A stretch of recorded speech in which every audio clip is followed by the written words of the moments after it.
Good morning and welcome back into the National Basketball Performance Centre here in Manchester. It's the Tri-Nations tournament this weekend for the under-14s and the over-35s Masters. It's been a fantastic day yesterday and we've got another great one today for you. My name's Kaz Bullock and I'm here with Commonwealth Games silver medalist and just general awesome person, Hannah Shaw. And we're going to be with you throughout the games here today on the Basketball England YouTube channel. All the games are being streamed live on the YouTube channel. You can check out the playlist, follow along, get your split screens working today, get 2 games going up at the same time, and we will be with you here on the main court, bringing you all the games throughout today. We're just a few minutes away from tip-off in game 1, which is going to be the England 2 squad against the Wales boys team. And we saw this Welsh boys team yesterday, Hannah. They put on a show against the Scottish team. They did. They put on such a good fight. And we had Dylan Pern with his game high 23, was it? Or 21. He had a great game. He was massively undersized as well, but still managed to compete. So I'm looking forward to what will be an exciting matchup. It's going to be good, and this is the first time we've seen the England 2 squad out here on this court. They played yesterday against the England 1 team.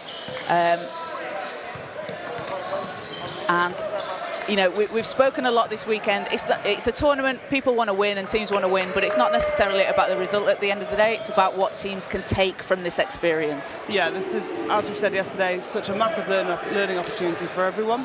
And for this experience, it's great that you get to come here and you get to wear your home nation jersey and you get to represent England, Scotland and Wales. But at the end of the day, we're looking for the next GB future stars. So what can you take away from this tournament to make you a better player in the next bit of your career? And that's something we've seen, isn't it? Even just over the course of yesterday, throughout the games, you know, the first quarter compared to the fourth quarter, we've seen improvements and adjustments that teams have made.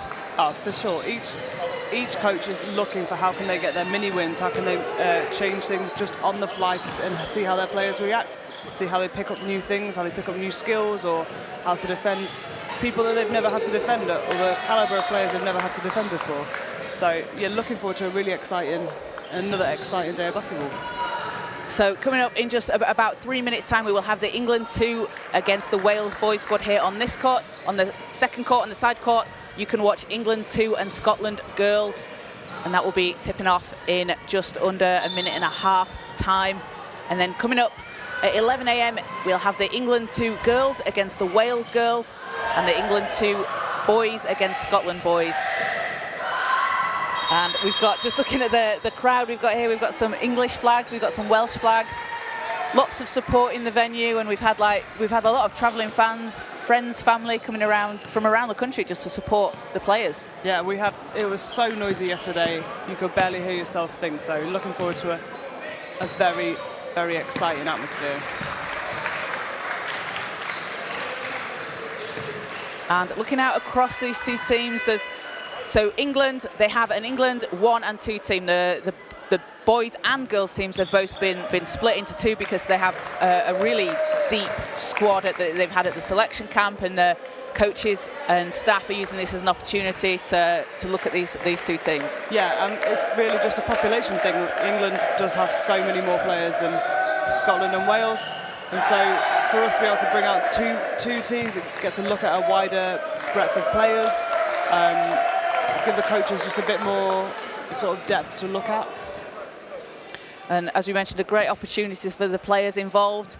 Both boys and girls under 14 squads for England will be heading over to Copenhagen for the invitational tournament later on in June on the 20th to the 23rd. And again, that's just a really good opportunity for players to get that international experience, that international competition, playing in Denmark, playing in another country. It's a completely different feel for things. Yeah, again, it's such another great learning opportunity for these players to be able to go and play abroad, play against players that have grown up in different basketball environments, that have different fundamentals. I think back to my experience going away when I was 14 and 15. It's so exciting. You're going away with a new team, with new friends, new teammates. And there's just so much to learn and so much to soak in. And again, there'll be players that are playing here today that may not have played outside their home nations, and getting that experience here out on court, coming up against England, against Wales, against Scotland. That's also very valuable to play outside of your National League teams. Oh, definitely. Just being able to take that next step up and go and play with your home nation team, go and play with people that you play against week in, week out, and now have them as teammates. It lets you raise your game to the next level. And every player from this tournament is going to leave at the end of today being that much better than when they came in on the Thursday. Definitely. So teams coming out on court, it will be Wales playing in red today and England in white. And starting for England, it will be Owen Iguma, Kyle Brooks, Asa Waite, Nicky Bashudis and James Belleni. And for Wales, George Turner, Charlie Bartlett, Matthew Hughes, Max Marchant and Dylan Pern.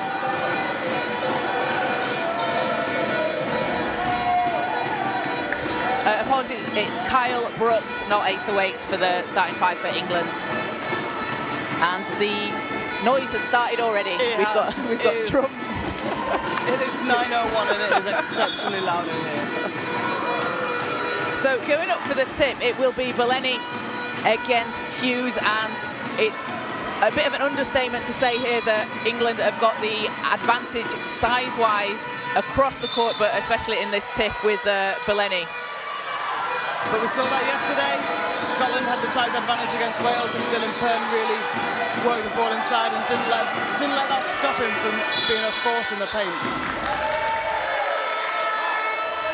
And we also saw for Wales as well, undersized guard in Cody Williams just running riot on the court and making it really difficult for Scotland. Really nice pure point guard to watch, always eyes up, looking for the next, to kick it ahead. Directing traffic. Ball stolen away by Marchant. Wales with a chance to get on the scoreboard here. Turner pulls up. That's too strong. Rebounds chased down by Hanscom. Oh, Belleni inside. And the England bench enjoy that one as England go up 2-0 here. Turner into the corner. Ball's picked up. Iguma to the hoop and lays it in.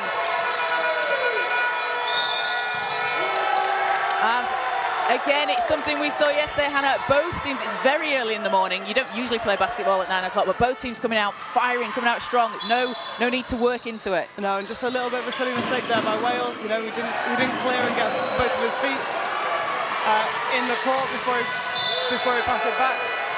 And it's the noise, it's the time, it's how tired you are, it's everything about the environment is going to cause you to make maybe some silly mistakes that you wouldn't normally.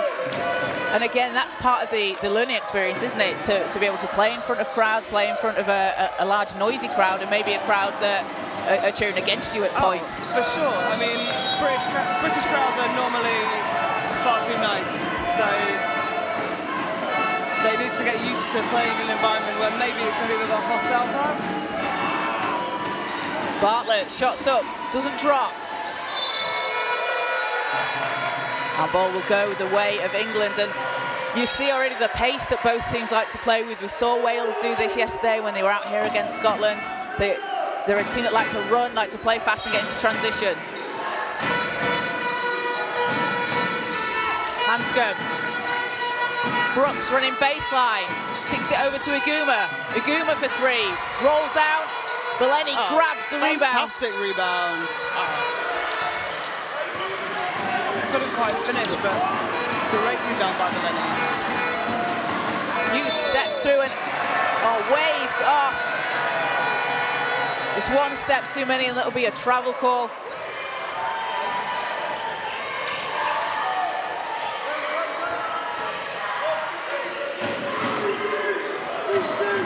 As Hanscom controls it for England.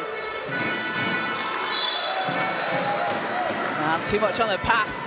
Wales will get the ball back, and a chance for Wales to get on the scoreboard here. It's a 4-0 England lead.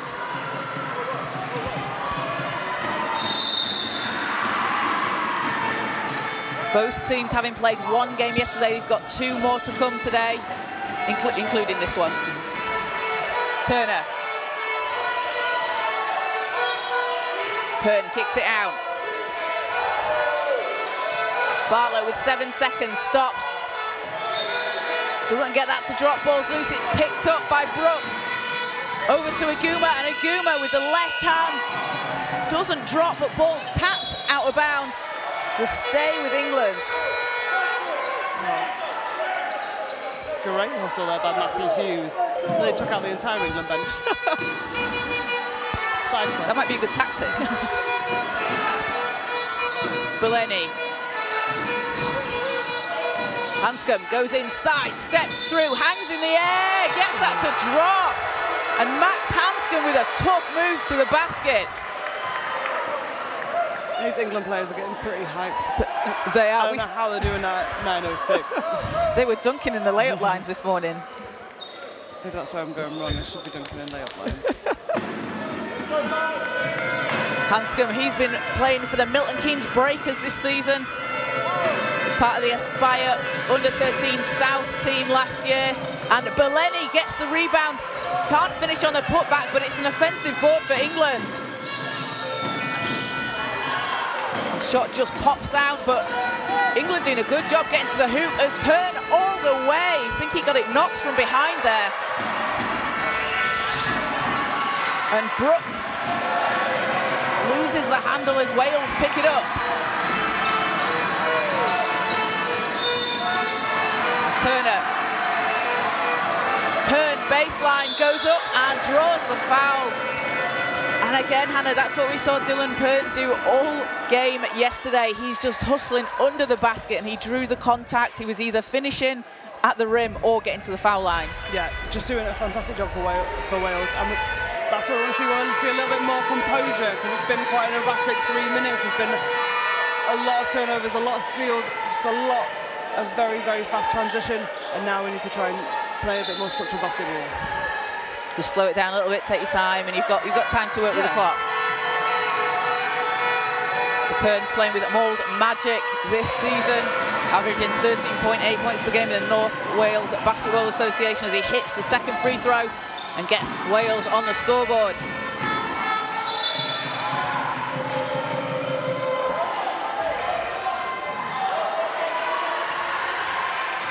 So end line ball for England. We've got under 7 minutes to play here in the first quarter. Beleni working against Pern, kicks it out. Brooks shots up, and that's good. So that's long two again. Long pass over to Pern. What a pass and finishes. And great vision being able to see that, and to Pern as well to be able to get up and finish.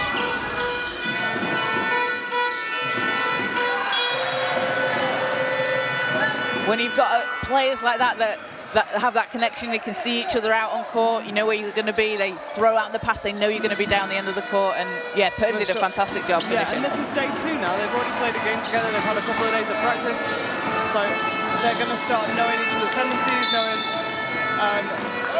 knowing where each other's going to be.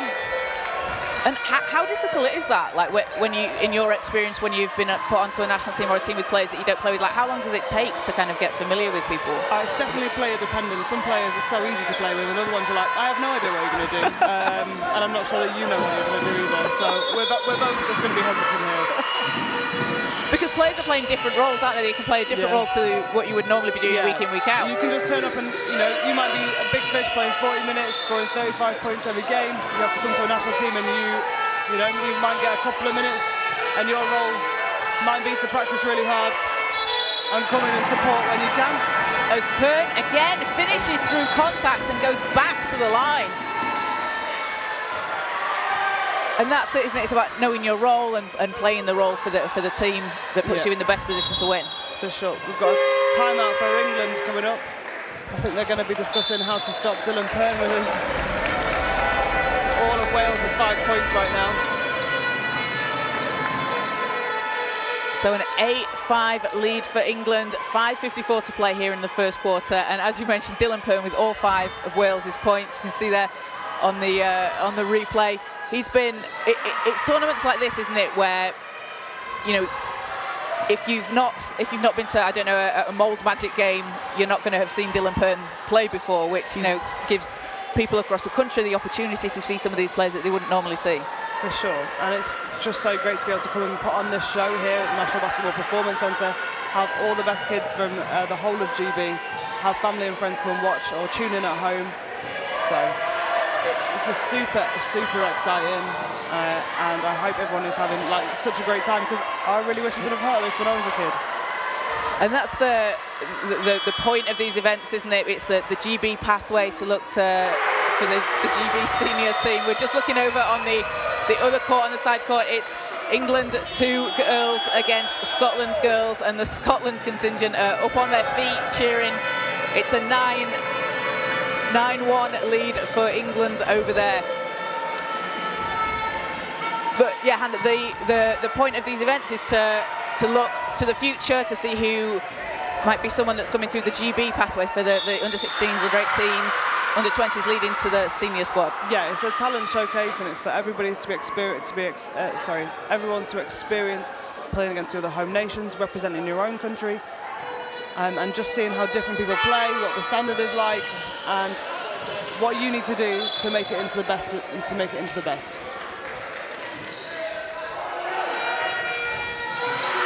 Ball is back with England. It's Hanscom, Matt Hanscom with the ball. Hands it off to Iguma.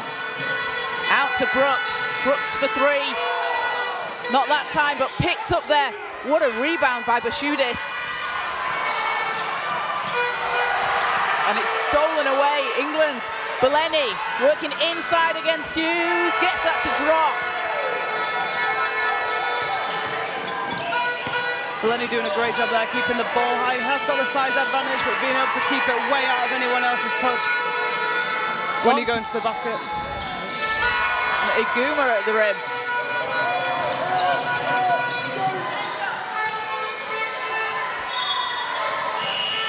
Pern kicks it out. Bartlett threes up off the rim, chased down, gets his own rebound. And that's something we saw yesterday as well, Hannah. Wales did a really good job with the offensive rebounds. They might not have converted on all the baskets afterwards, but they were really hustling, boxing out, getting those rebounds. I think they know that they are undersized here, so they have to bring... Hey, nice! And Hughes, long 2. We've had a few of those today. Yeah, so they know that they're undersized, so they have to really be aggressive inside. They have to fight for every rebound. And even if you're not going to get the rebound, you've got to stop your man getting the rebound. So maybe your whole team's boxing out and one of the little guards can come in and get it, which is very annoying. Turner into the corner.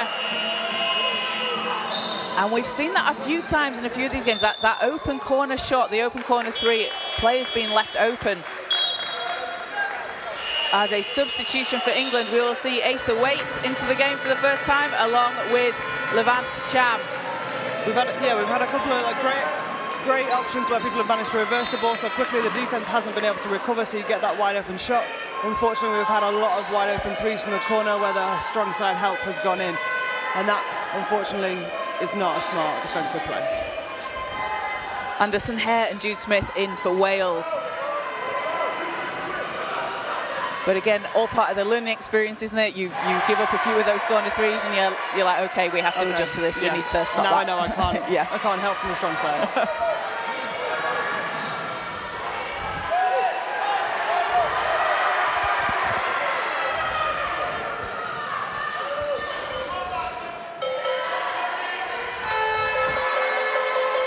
So England with a 4-point lead here, 4:15 to play in the first quarter.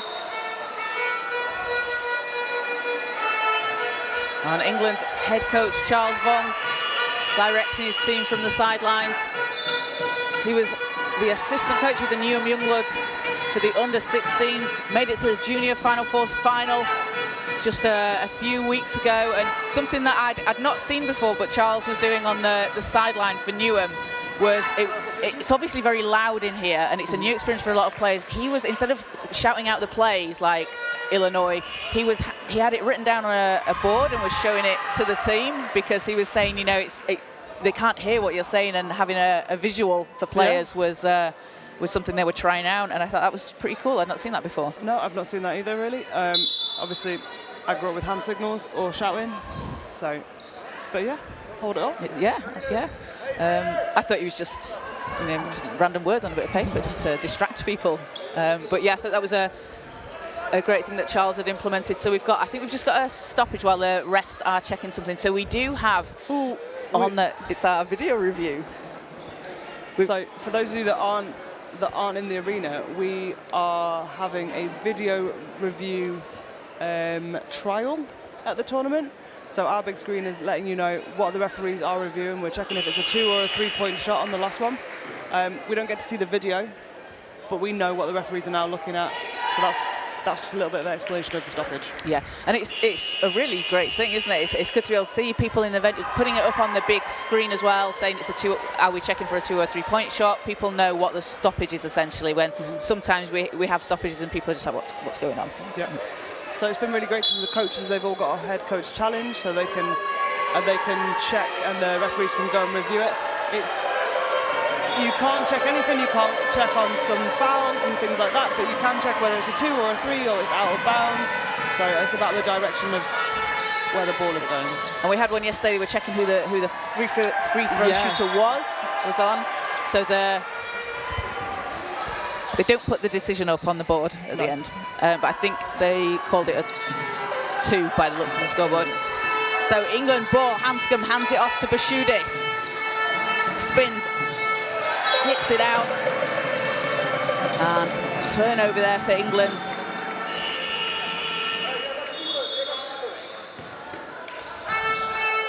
And England picking up full court here. Turner looking to get it over the line.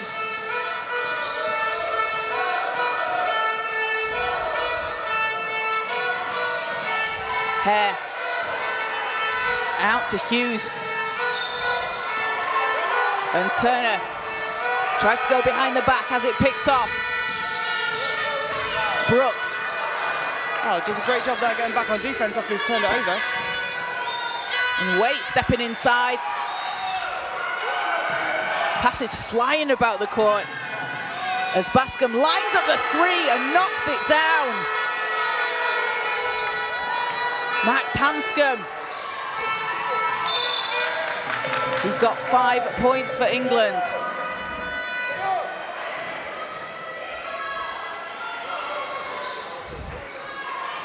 And the ball movement there from England on that last possession, really patient as well, very quick, fast-paced ball movement, but they've moved it around well so that Max Hanscom gets open and gets a good look there. Yeah, that's what we want to see. We want to see them move the ball, make the defense have to shift over and then find that open player. So into the game for Wales, it is Cody Williams, number 7. Keep an eye on him. He was all over the court yesterday when Wales were playing. An undersized guard, but so quick, such a crafty player, and did a fantastic job getting to the basket as Pern drives and banks it in.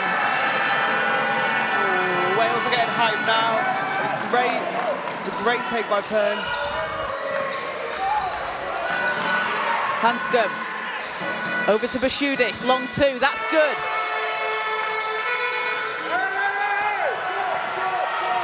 Pern driving, and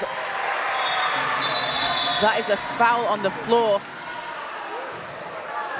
The foul was before the shot.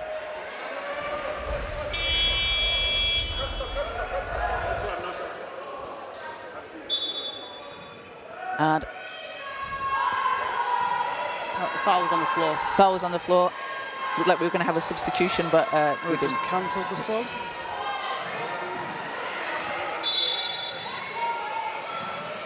So ball's in. Williams going inside. Oh, what a move. Cody Williams into the game straight away. Drives to the basket, and that nice little floater that he's got. Yeah. And he has to keep the shot high. Great work there.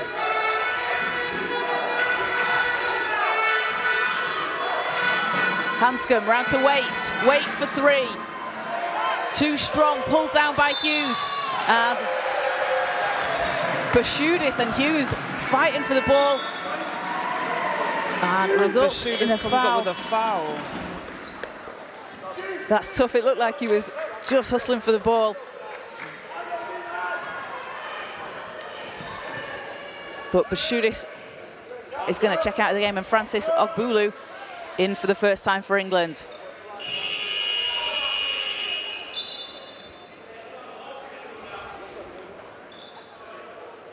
So Wales ball from the sideline.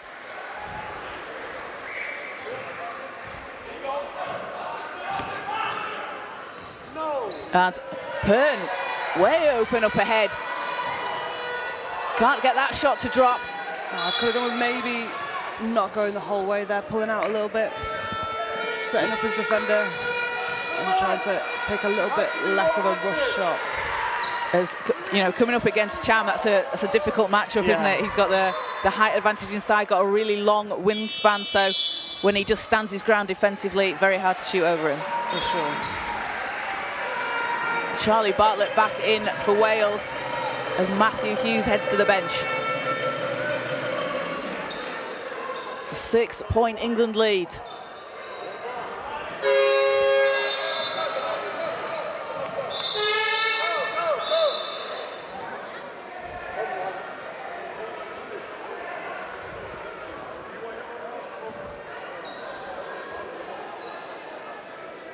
I think we're just having another little technical problem here. We are learning some new equipment and some new software today, so everyone gets the opportunity to learn this weekend.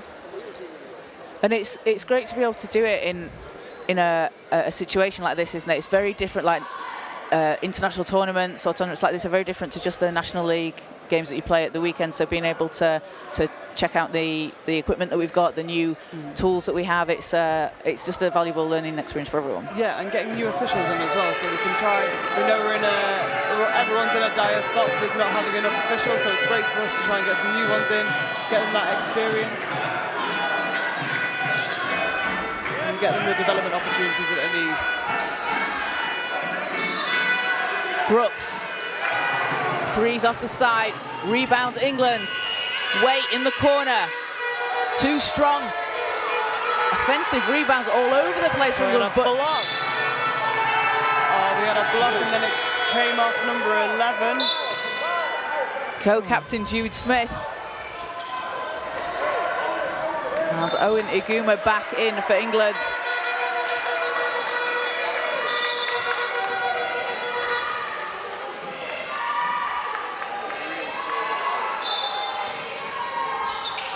Hanscom into Ogbulu. Oh, nice spin move to the basket. Doesn't get it to go, but it's picked up by Iguma, steals it away. Hearn just gets his hands in the way to block the pass. As Hanscom stepping through, kicks it out. Ogbulu, that is good. Francis Ogbulu dropping threes.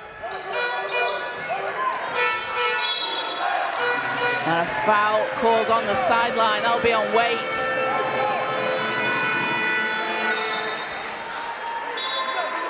And Ogbulu, he's with the Newcastle Eagles this season. He's a dangerous player because he's really great at getting to the basket, finishing through contact, but also he can step out and shoot the three. So when you've got a player that can do a bit of both, it makes it difficult, doesn't it? Yeah, because what do you give up? Do you try and force them to, do you live with the shot and not let them get to the basket, or do you go the other way around? It's a tough decision to make, isn't it? That's why this is fun. Got Anderson Hare at the line for Wales. It's the first free throw.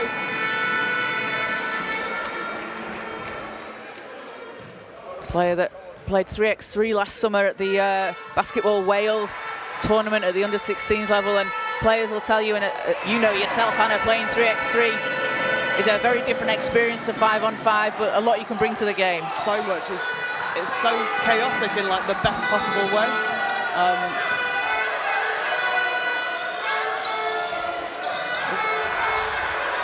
England fighting for the ball. And that is going Wales' way now.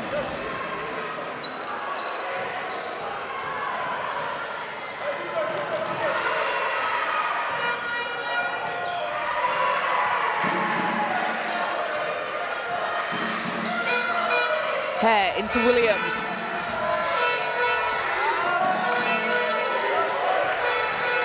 Smith looks to hand out of it, and the Scotland bench just puts it back.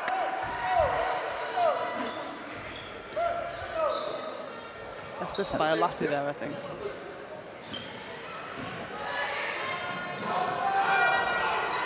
So 43 seconds in the quarter. Cham kicks it down. Waite, three's up, three's down. Asa Waite with a big three for England. And it's stolen away. England put it back in. Iguma finishing for England as Waite steals it back. And it's knocked down. Ogbulu driving baseline, spins. Williams is there to tap it, and we've got a whistle on the floor. And a foul called against Wales. That will be the first on Hare, and a timeout called by Wales. Head coach Neil Davies wants to talk things over, and just a little bit of a messy few possessions there for Wales. England forcing two, three turnovers. Yeah, I think England's defence ramped up a little bit, and Wales just didn't quite deal with it as well as they could have done. We need, I'm sure Coach Davies now is going to be talking to them about the composure. They're faking the pass. They're trying to look for the right one. Don't try and pass over these guys. They're much longer than you. That's an easy pass for them to pick off. But just having a little bit more patience and don't get so rushed. Yeah, you've got time. You've still got 8 seconds to get it over the line, and that doesn't sound like a long time, but in basketball minutes, it's a long time. In basketball ages. Time. And it's that, again, that learning experience. They are an undersized team of Wales, and as you said, if you're going to make that long pass, England are going to pick it out of the air like they've proved to just do. Yeah. So leading the way, leading all scorers, Dylan Pern with 7 points for Wales. And for England, it is Owen Aguma with 6. And we've seen the threes dropping for England. They're hitting 3 in yesterday's game, and they've all matched that possibly already, or very close to doing it. I think yesterday we had quite a lot of tired legs in the building, so shooting percentage was not high across the board. But today, I know they're all tired, but it's the adrenaline, it's the last day, everything to give now, and this, you're not saving yourself for anything. Because England as well, so they've had a selection camp all week, so they've been training all this week. There's been a lot of basketball being played, and then finalising in games at the weekend. So 13.5 seconds in the quarter. It's England ball on the baseline. Waite swings it round to Hanscom, who drives to the basket. Shot doesn't drop. Pulled down by Smith with 3 seconds. Bartlett, 1 second, and won't get a shot up before the buzzer goes. So at the end of the first quarter, it is a 25-13 lead for England over Wales. And Hannah, the score here at the end of the first doesn't perhaps reflect the majority of that quarter. It was just the last, essentially 40 seconds. A couple of minutes, England kind of ran away with it a little bit. Wales failed to make a good stop to really slow them down. But I don't think that's going to be the case in the second quarter. They've seen it now. They know what to expect. They know what they need to do to try and stop them and to really slow them down. So thank you to everybody watching live on the Basketball England YouTube channel.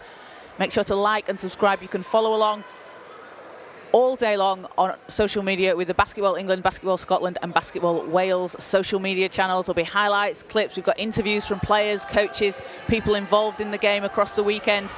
And it's just an incredible atmosphere down here. If you're in the Manchester area, come on down to the National Basketball Performance Centre. You can grab your tickets online or on the door.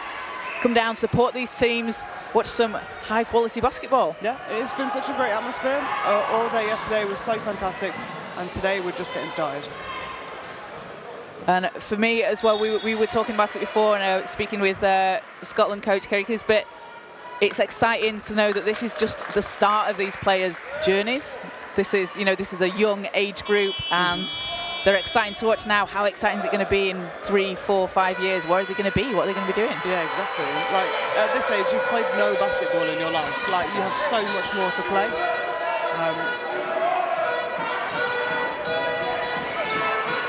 So teams back out on court. will be England's ball to start things off.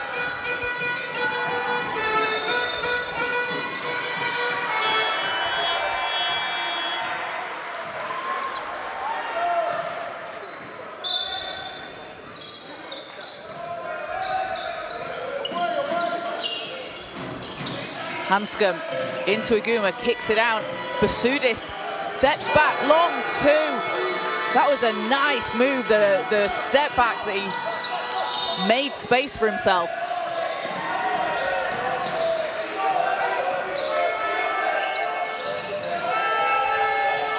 Pass is still on the way.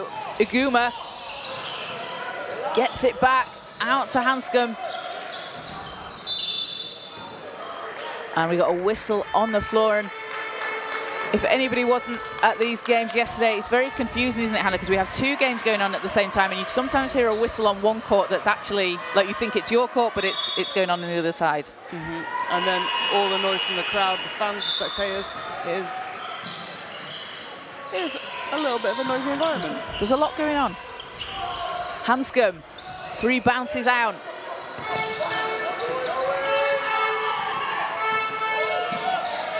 Bartlett to Hughes.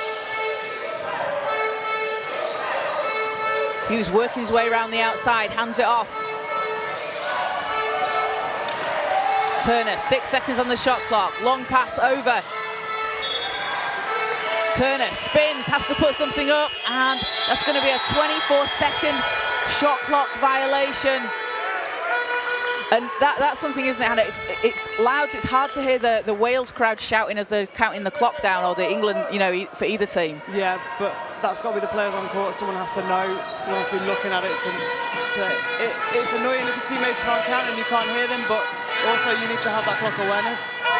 Brooks nails a 3.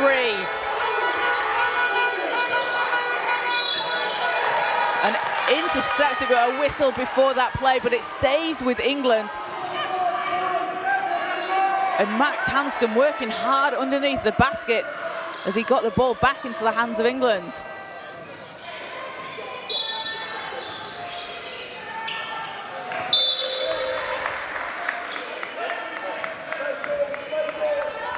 England ball from the end line, sideline. England just turned the defense up again another notch, making it really hard for Wales to inbound the ball, and then now to get it back. Belleni takes his time and puts it in.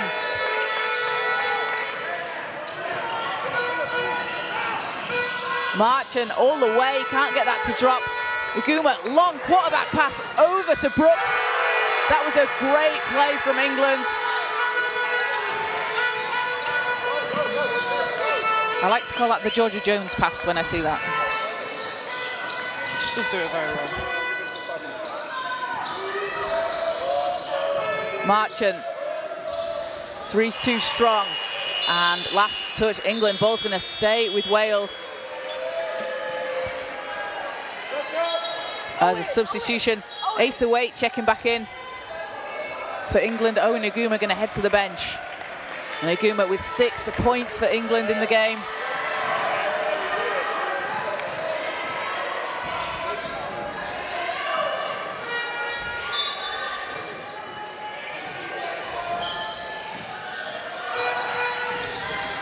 Bartlett working against Brooks. Hook shot. Nice, good move there from Bartlett.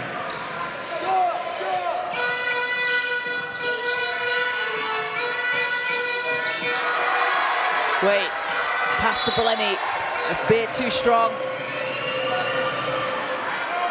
So Wales will get it back and a chance to chip into this lead.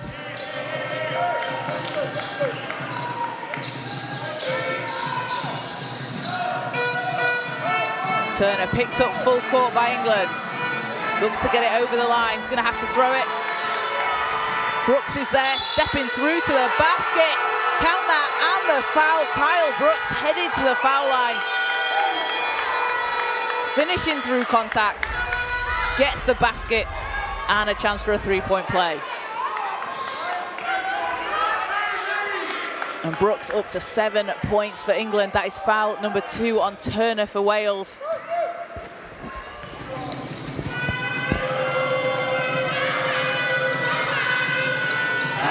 missed the shot.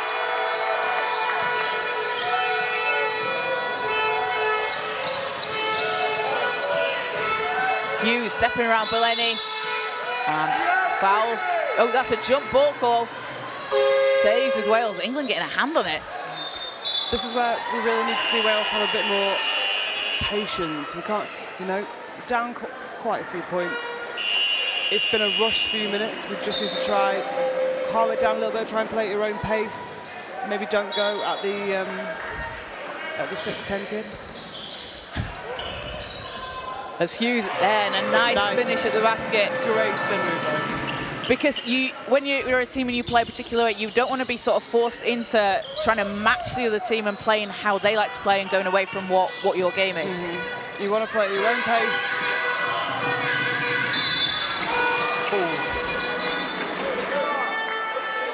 Oh, that was tough. Fouls on Raisin, his first. You can see there, Wait, driving. Oh, wait, no, it wasn't tough, that was a right call. Sorry, that's my angle.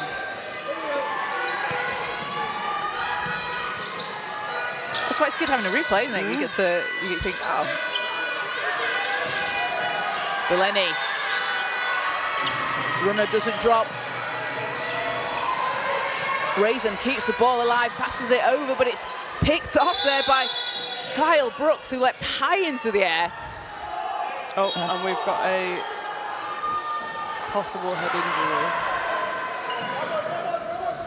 Matthew Hughes looked like he took some contact. Oh, it might be his nose. Well, but again, that transition there, it was just too fast. Just pick the ball up. If he's fumbling, just pick it up, wait, find the open man. You don't need to roll it off the floor to kick it ahead to somebody if you don't have control of the possession. And that's it, isn't it? It's about taking your time and setting things up and getting your teammates into the right position. There's a lot of time left to play. You don't need to rush anything. No, knowing when to go fast and knowing when to slow down and work the ball. And so Hughes will just get checked over by the medical team. And it is tough, isn't it? It's a very physical... We've got a thumbs up. We're okay. Good. So Hughes does have to have a sub now because we have had a member of staff come on the court. So I'm not sure Hughes is aware of that or he's trying to get away with it. The refs are saying... See, that's the problem. If you spend too much time on the floor, someone's going to come over. Someone's got to come over and then you have to go off. So, do you get back up quickly or are you staying down? How much does it hurt? How tired are you? Yeah, exactly. So Hughes will head to the bench. And Jude Smith back in for Wales. So England ball. Wales here, you want to try and get a stop. His weight, just like that, Jude Smith steals it away. 3 on 2. Smith's blocked by Brooks, but it's picked back up as Marchant can't get it to go. Oh, we have a 3-on-1 there, so maybe could we have found got a more open shot. Hanscom, runner doesn't go, pulled down by Marchant.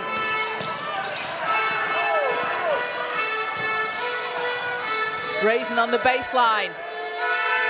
That's good defense there from Wade. It's tough to shoot over again. Another player with that length. Yeah, just keeping your hands high. You've got to affect anybody's shot. And Raisin forcing the jump ball, grabbing it in the hands of Belleni, sorry. And we saw Raisin yesterday. He may not have been scoring highly for Wales, but he was doing all those little things out on the court. Yeah, he was playing great defense yesterday. He was trying to disrupt as much as possible. He was boxing out, working really hard in the paint. And Dylan Pern back in for Wales, along with Austin Williams for the first time.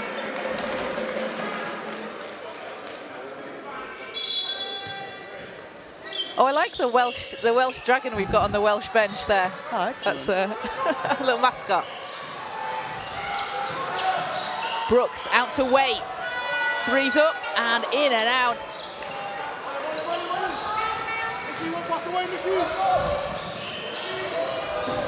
As Marchant Brooks is working hard on defence for England.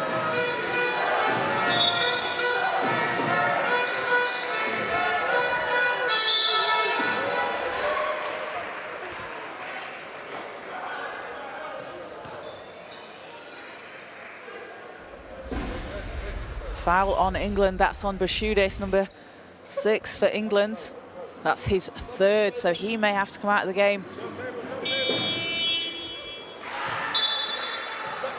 And he is, we'll have a substitution. Owen Aguma in for, oh, that's in for, he's in for Max Hansker. So Bashudis stays in the game with those 3 fouls, so he'll have to be a little bit careful for England.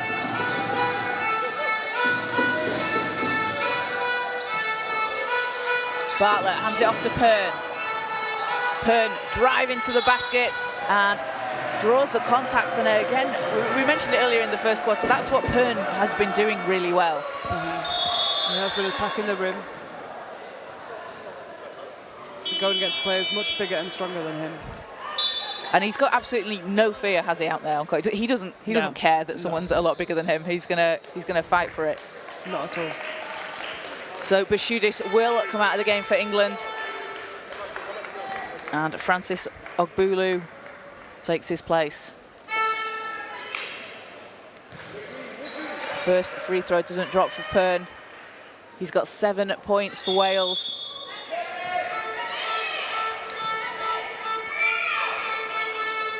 And the second one doesn't drop. England ball.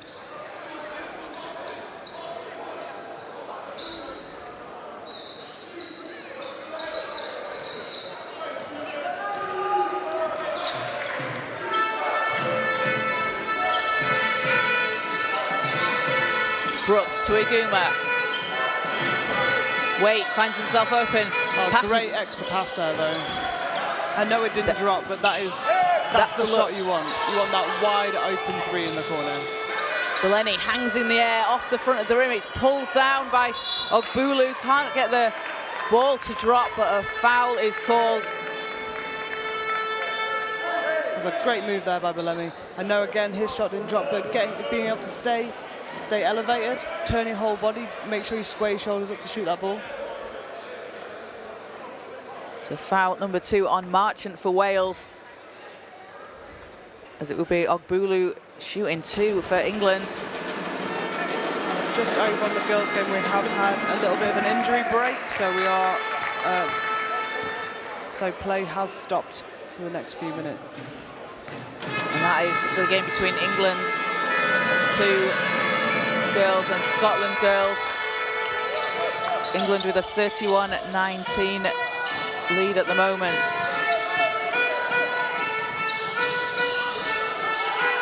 Williams. Smith against Waite.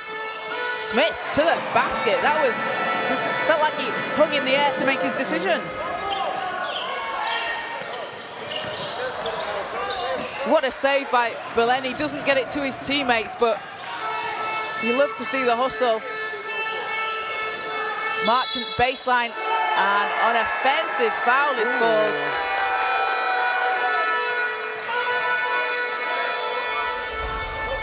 You could see there on the replay.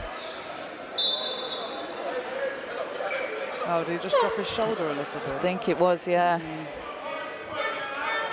So that's foul number 3 on Max Marchant for Wales, and that puts Wales on 5 team fouls for the rest of the quarter. So from now on, that means England, will head to the line when Wales foul.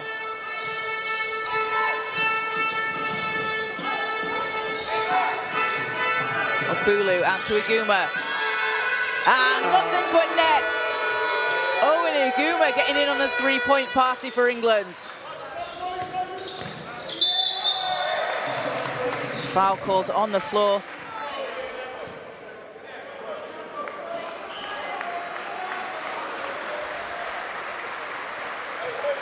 Wales ball.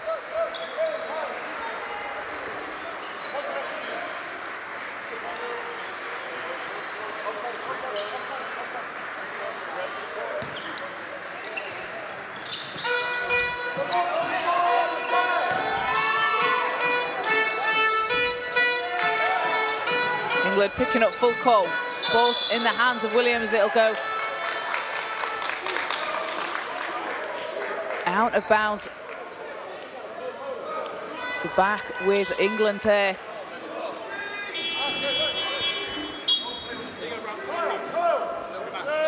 Wales really struggling to get the ball over the half here.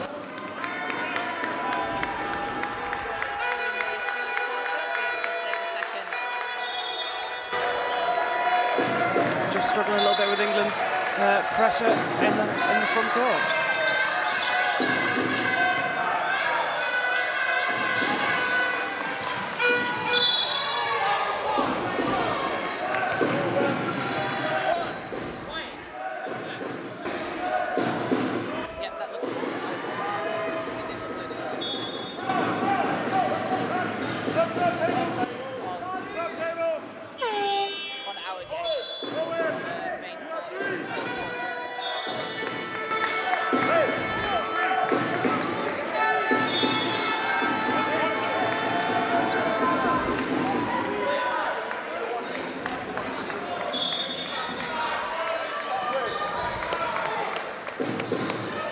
So 3:59 left. We are in the second quarter. With a slight discrepancy on the screen. I can see the screen is showing we're in the first. We are in the second quarter. We're in the first half. As England steal it away and all the way to the basket. Don't get that to go. And Kyle Brooks jumps in from nowhere, steals the ball away. Wales are the one that come up with it. As Bartlett puts up a shot, doesn't get it to go, but Smith driving inside and not giving up on the possession. Great finish there by Smith. Just being able to follow the shot.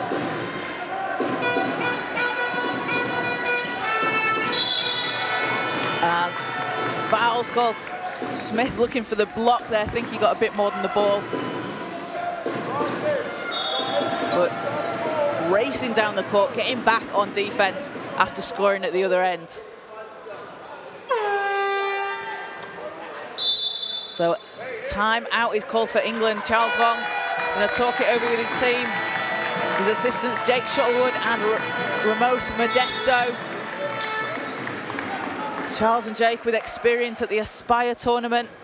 And we talked about this yesterday, didn't we, Hannah? It's not just a chance for development and experience for the players, it's also for the coaches.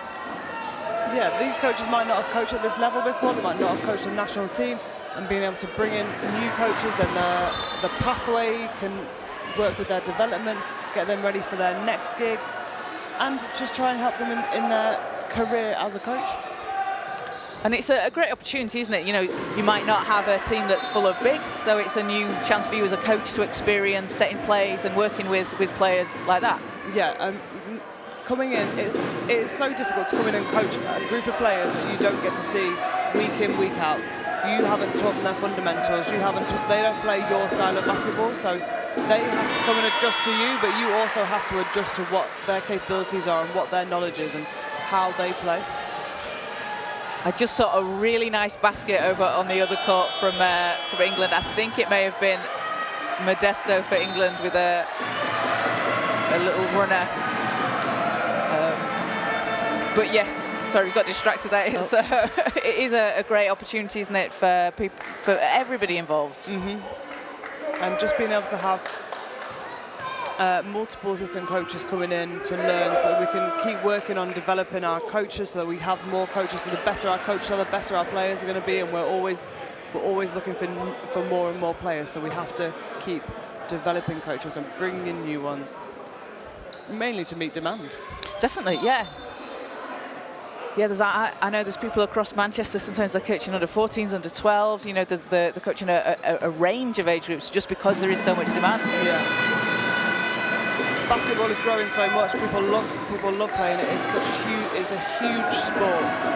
And so yeah, we need the support staff to grow at the same rate. And if you're watching this and you think, yeah, okay, I'd be kind of interested in coaching, table officiating, reffing, go on the Basketball England website. There's loads of information, great resources, and it can help you start on your journey if that's something that you would like to be involved in. Oh, that was a lovely pass. Nice lefty wraparound bounce straight to the basket. Alex Baniam gets his first points of the game for Wales. Cham hands it off to Brooks. Wait, 3, too strong. Pulled down by Cham, but picked off there by Williams. Oh, and Dylan Pern doing a good job there.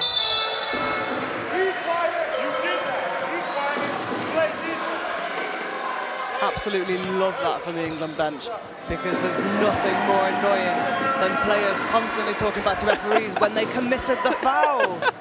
Just put your hand up, say, yeah, that was me, I get it, move on. Oops, my bad. You can't complain about every single foul. Sometimes you do foul. It's really annoying that when you don't, you get the foul. Like, I get that. Smith's first free throw doesn't fall. Jude Smith, co-captain for this tournament for the Wales team. He's playing his basketball for the Swansea Storm and Vale Vipers this season. Second one bounces out, but he gets his own rebound, though it's stripped. As Cham passes over to Brooks. Brooks on the baseline. Ogbulu lines it up, too strong. Hanscom hands it over to Wade. And just, was that an out of bounds? I had a ref in my line of sight. Out of bounds. We're having a lot of baseline out of bounds in this tournament. I like the baseline's the 6th defender yesterday. That's a really, yeah. It's a great. If you can send someone baseline, then you only really have to do half the work. The baseline's going to do the half. So it's easy if you do that. Yeah, exactly. You know me, I like the cheese. So Anderson Hare back in for Wales, and we will see James Belleni in for England.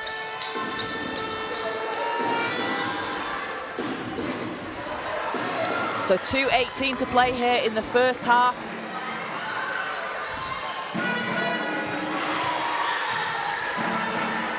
As Hare passes over to Baniam. Baniam, and that's going to be an offensive foul. A push off as he tried to go baseline. Yeah, you can't extend your arm the whole way. Even if it's just like a little tap, it still looks like you're going to get that call. Yeah.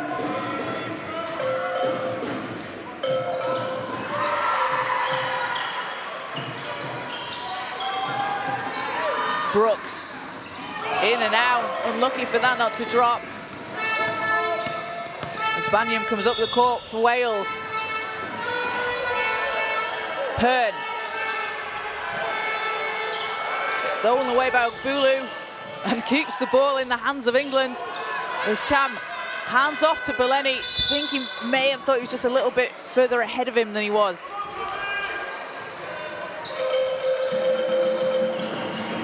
I'd like to see Pern to have caught the ball there and then faced up and maybe tried to shoot, because he had that space. Belleni was inside the paint, so he had the room to get a little mid-range jumper up. And we saw him hit a few of those yesterday, didn't we? We know he can do that. As England forced a turnover.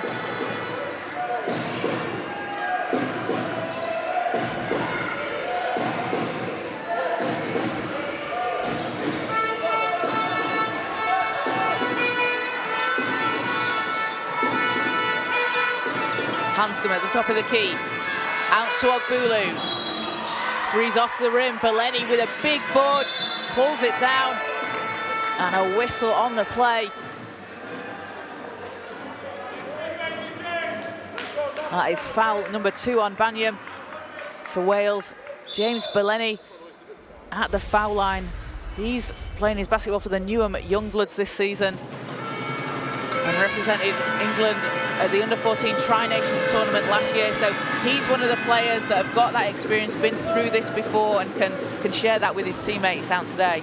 Yeah, that experience is invaluable. Just being able to have already had it without the pressure of having to deliver at that age group. And now you come in, you've had that year, you already know what the tournament's like, you know what the coaches are, you tend to know what the coaches are like and the systems they want to play. And And for you to be able to share that with the younger players coming through, really is a fantastic experience.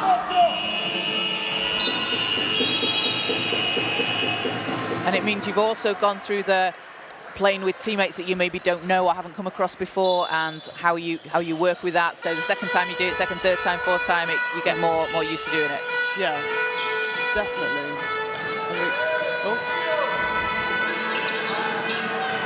Ball's loose, picked up by Hughes. Good to see Matt Hughes back in the game for Wales after he took that knock a bit earlier in the quarter.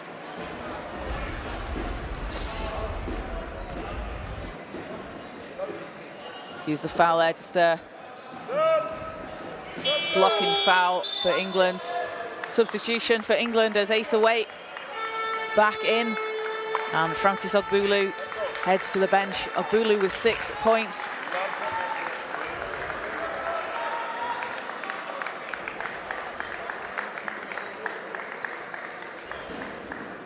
I think I've just seen the first kilt of the weekend. Ah, that's taken some time. Yeah. There's been a lot of Scottish representation. There's a lot of time, but only one kilt. Oh, I see it. That's nice. It's great. Should be more. We might see it in the overs game later on today when we've got Wales and Scotland women. Scotland with a dominant performance over England men last night. It was a clinic in how to play unselfish basketball. It was so nice to watch. It was, wasn't it? Such smooth passing, sharing the ball as Beleni. His three short. Nice. We like to see range like from a big man. Yeah. Oh no. Again though, that's just rushing England and making you panic. You can't get 21 points back in a couple of minutes. It's going to take a lot of time. So. It's the long game. You've got to play the long game. Cham looking to inbound, needs to get the ball in. A 5-second call. And a 5-second call. Yeah, unfortunately there, again, I think there's a little bit of confusion and a little bit maybe rushed. This is a learning opportunity for these players, and so sometimes they're listening to their coach. Maybe they're trying to set up the play, but they're just taking that bit too long. So Wales have the ball, 15 seconds left in the quarter. They can hold for the last shot here and set something up. Hare, jumper from the free throw line, doesn't go. Beleni grabs the rebound, 5 seconds. Beleni. Wait at the buzzer, and that looked shot, I think. Someone may have got a hand on that one. It may have been Bartlett for Wales, but at the end of the first half, it is England 2, squad 44. That doesn't make sense. That sounds confusing. The England 2 team have 44 points. The Wales team have 23 points. And England, having been led by Kyle Brooks, he has 10 points in the game. Owen Aguma with 9. And for Wales, Dylan Pern has 7 points that he picked up in the first quarter. And Jude Smith and Matthew Hughes on 4 points each. So again, a lot for the teams to talk about going into half-time. Wales maybe have a bit more to adjust to coming out into the second half. What do they need to look to try and do? I think they really need to try and settle a little bit. They are turning the ball over and then getting into quite scrappy couple of minutes, scrappy possessions, trying to go 1-on-2 or 1-on-3, 1-on-4 to the basket, when really they don't have the size advantage. That's not something that they can do, but they can slow it down, look for the better pass, maybe fake to get the England players up in the air, trying to reach for that, so then they can make a safer pass to an open player. And for England, they've clearly been playing a very fast-paced game, able to knock down threes, but also get inside. That's working well for them. So when you've got a lead like this and you've got, it's kind of working well for you, what is Charles Vaughn going to look to try and do and say, let's try and work on in the second half? They've shown they can run the break. They've shown they can rush and play really fast-paced, up-tempo defense, like playing full court, really playing 90 feet worth of defense. So if we can get them to maybe settle a little bit, maybe set up into some more offenses and move the ball around. So we're going to head courtside very shortly with Isha Naya, who is just going to get a word with just trying to see, it is Steve Bucknell. that Isha is speaking to. So over to you, Isha. Thanks, guys. So yeah, I'm here with Steve Bucknell. So Steve, how's the weekend been so far? Well, I've enjoyed it. I always enjoy friendly competition, and it's even better when it's against the home nations. Yeah, so what's it like to showcase all the talent from our countries and also see all the other, pull this down, yeah. There you go. Yeah, so what's it like to see all the talent from other countries as well as just England? I mean, seeing all the young talent at this early stage in their career is exciting to me because, you know, the future is bright for these kids. It's just a matter of if we can identify the better ones and kind of understand where their strengths and weaknesses are. And as coaches and as a program, we can like send them away and tell them to work on things. So hopefully it would just be a building block for their future in terms of development. Yeah, so do you find that a lot of the people who may be at these sort of tournaments, do you think that they don't always stay within the program? Well, the performance pathway is not linear. So obviously people will go in and out, people will develop in different ways, and there's probably some kids sitting in the stands right now who 3 years down the line will be playing national teams. It's just the way it is. We've tried our best to identify a group of kids, and I'm sure Scotland and Wales have, who at the current moment are the best of the best. So in comparison to Scotland and Wales, we have two teams, so both boys and girls. So Yeah. for the future of the programme, what do you want to see it be like in 3 years, considering we've got quite a lot of talent?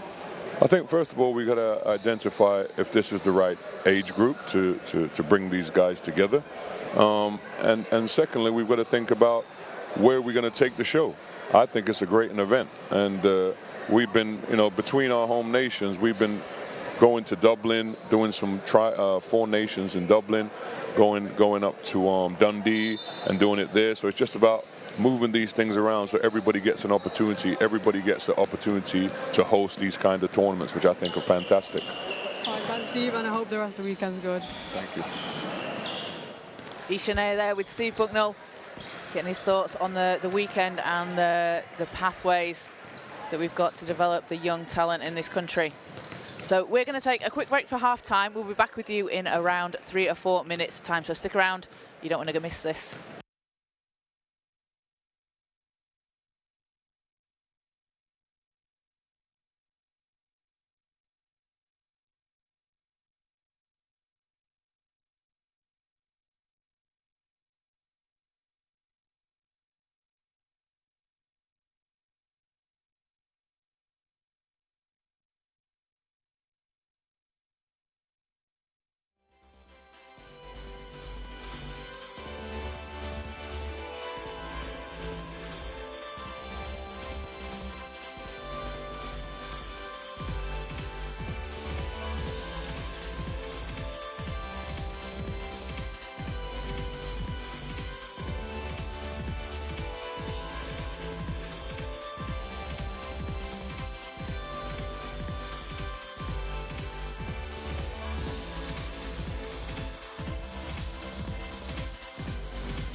Welcome back into the National Basketball Performance Centre as we are getting ready for the second half between England 2 boys and the Wales boys.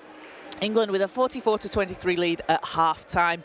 And over on court 2, we have the England 2 girls team against the Scotland team. And England girls with a 40-25 lead there as they start the third quarter off just a few minutes before we do here.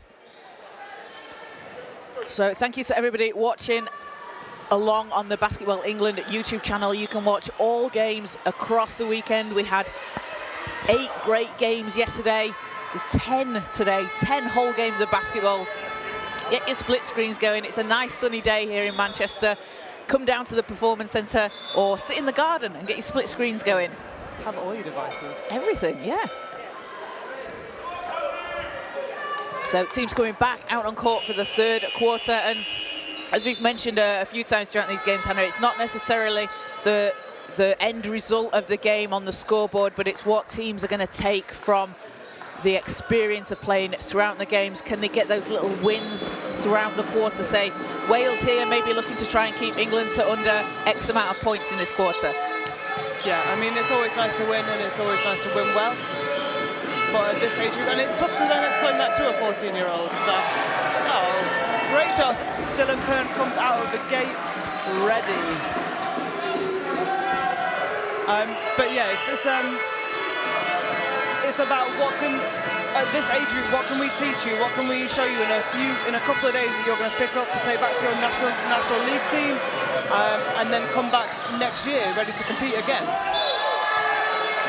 And Brooks called for the foul on Hughes, and for Wales, that's a great start, isn't it? First possession, get a score, get a stop at the other end, and then get to the foul line. That's exactly what they want. They want to have scores and multiple stops, just to try and bring the deficit down just a little bit.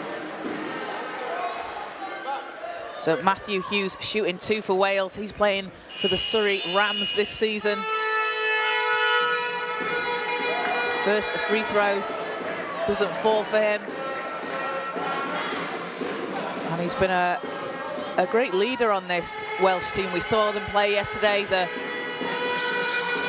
team will be playing in the last game of the day at 1:30 for the under-14s level. As Beleni, oh, what a handoff there to Iguma, kicks it out to Brooks. And Hanscom's shot bounces out, but England with the offensive board. And Beleni gets the basket and the foul call. Wales really need to do a little bit of work boxing out there, because they are getting out-rebounded, but they're getting out-rebounded because the other team is more athletic and they are bigger than them, so they need to do a really good job boxing out, keeping them as far away from the basket as possible so that they can go pick up the boards. Because in situations like that, it's not about out-jumping someone, is it? You don't need to get talk higher than them to get the rebound. You need to box out to stop them getting the rebound. Yeah, definitely. Put your body between them and the ball and push them backwards. Turner, Bartlett, 3 short, picked up by Turner. Hughes stepping through inside, up and under, and gets that to drop. A lovely finish. This Wales team is a different team that came out in the second quarter.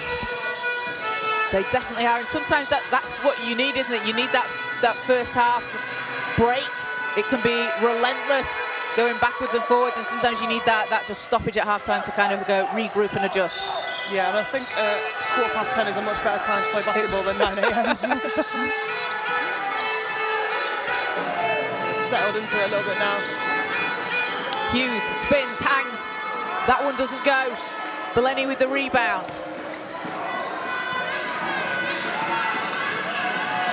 Wait, kicks it out. Iguma's there. 3. Nothing but net for Owen Iguma. Lovely.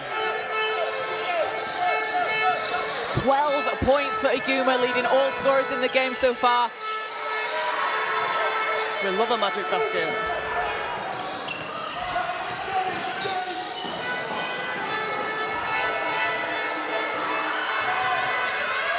And Wait answers for England.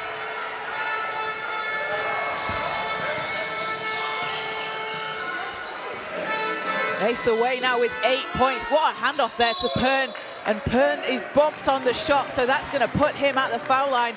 That was a great pass out from Hughes. Yeah, it was just being able to identify, you know, attack the rim, drawing your defenders, and then Pern's got a couple of feet for that wide open shot. So that is foul number 1 on Beleni. Second team foul for England and puts Pern at the foul line. His first bounces out.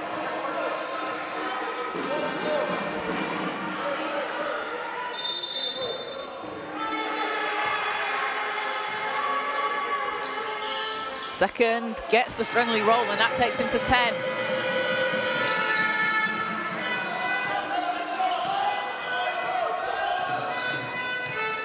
Liguma out to the corner. Brooks finds Waite.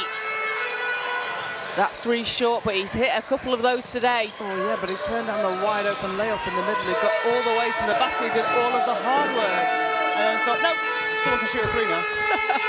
Got to reward yourself sometimes. Yeah.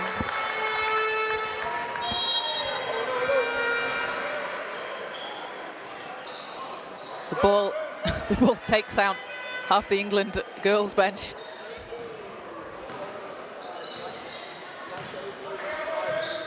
As they have a 46-27 lead over Scotland on the second court. Brooks lines up the 3. And a whistle goes against England.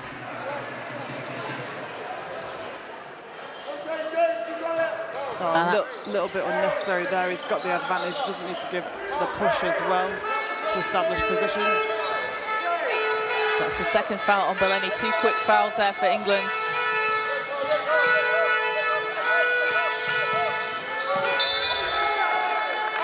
Ball's knocked out of bounds. Call is it will be England ball.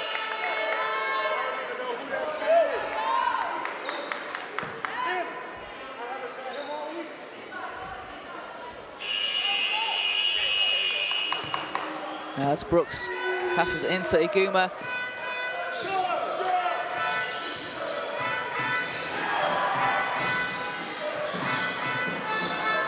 Beleni hands it off to Hanscom. Out to Waite. And ball's out of bounds. And sometimes it can take a while, can it? You might be used to passing higher to a particular teammate, and when you're in this new team of a new group of players, it's about knowing where they want the ball or where they're going to be.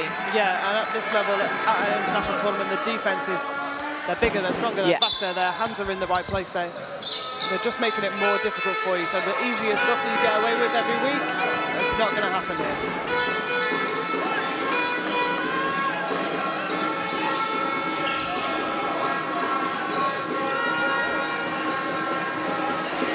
Iguma, long pass over to Beleni, under the hoop, he's doubled. Doesn't get it to go, and good defensive pressure there from Pern and Turner, as Bartlett, short 2 doesn't go.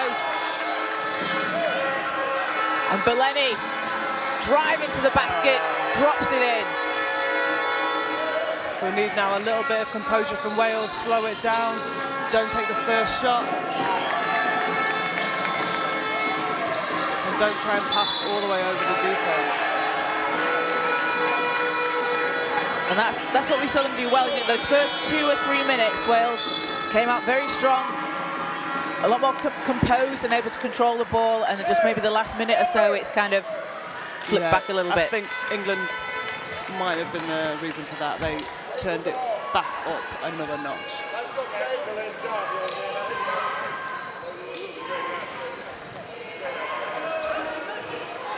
And it's a credit to England, isn't it? When you're up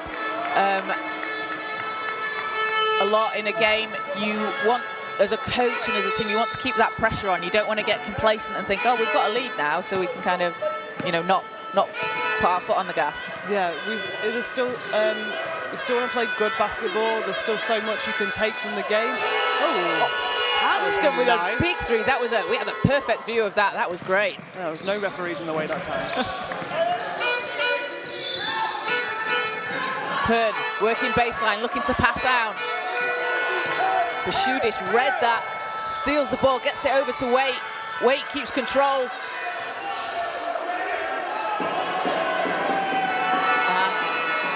Bashudis is rewarded with 2 points after working hard on defense. Gets the bucket at the other end.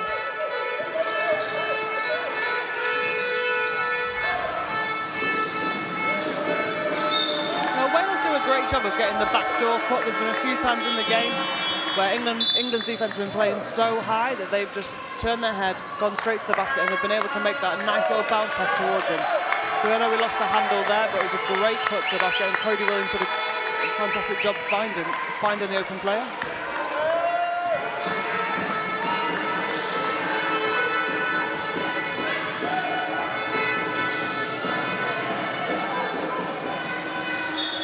Bashudis, round to Wait. Wait for 3. Spins out. Waite's got a really nice shooting form. He does. I think it's because he's got a basketball dad. He's going to be shooting a basketball since he was born. It's that arc on it. It's that nice, nice high shot.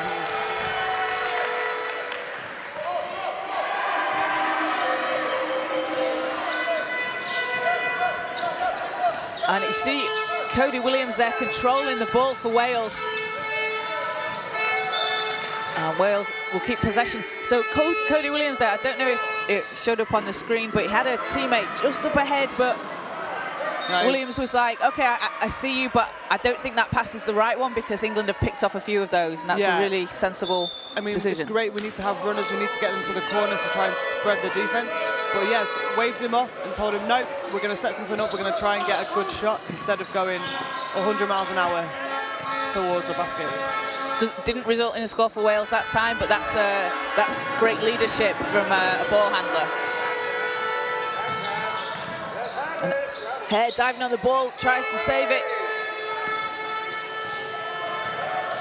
Wait, going to the basket, doesn't get it to go. Bulu tries to chase it down, but it's Williams that comes up with it. Smallest player out there on court, hustling for the rebound. As Bartlett lines up the 3, doesn't get it to drop.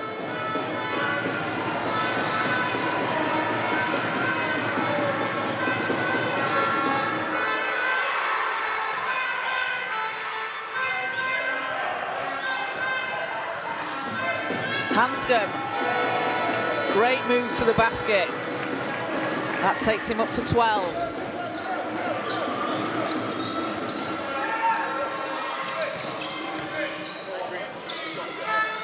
Purd looking to go inside.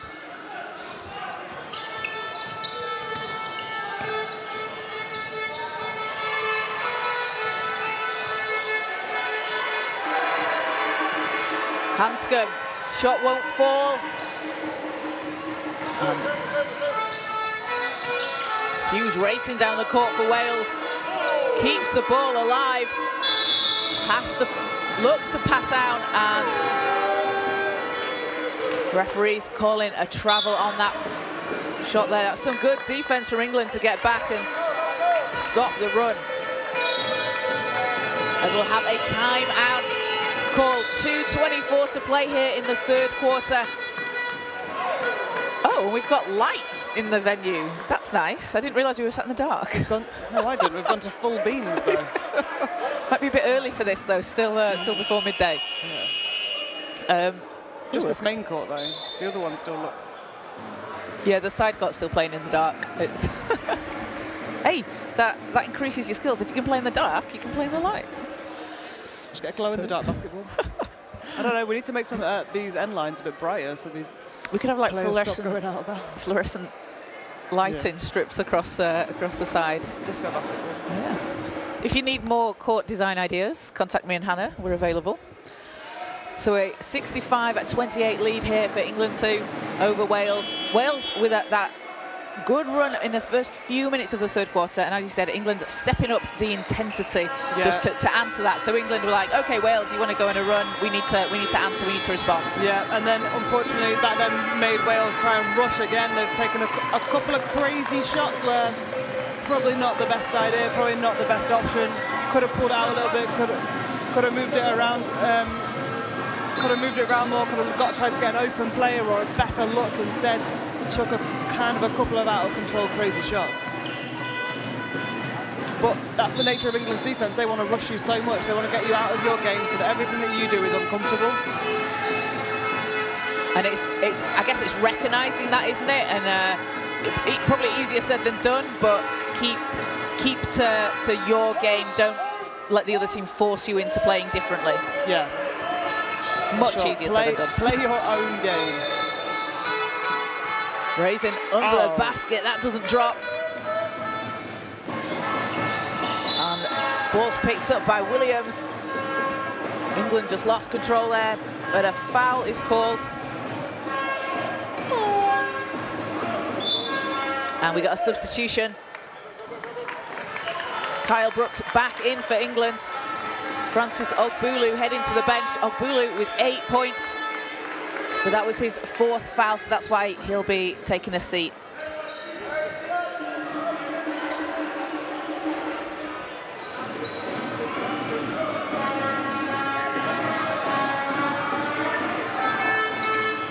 Austin Williams controlling it for Wales. Smith. An offensive foul call. Looked like Raisin was setting the screen to let his teammate get by him, but an offensive foul's called.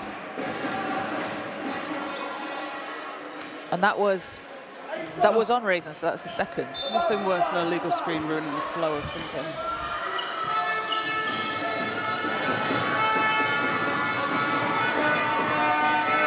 Blocked. Shot inside by Wales. Great work getting it back though. Oh, working, and it gets to the foul line. Foul. That's exactly what you want to see, isn't it? Levant Cham playing for the London Stars. Under 14s, he's been playing in the EYBL, the European Youth Basketball League, which, again, it's a great opportunity for those players to come up against some really high-level teams in their age groups.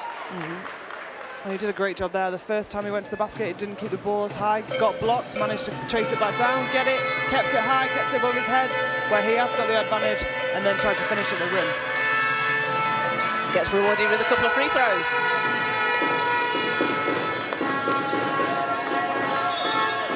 And that gives Cham his first point of the game.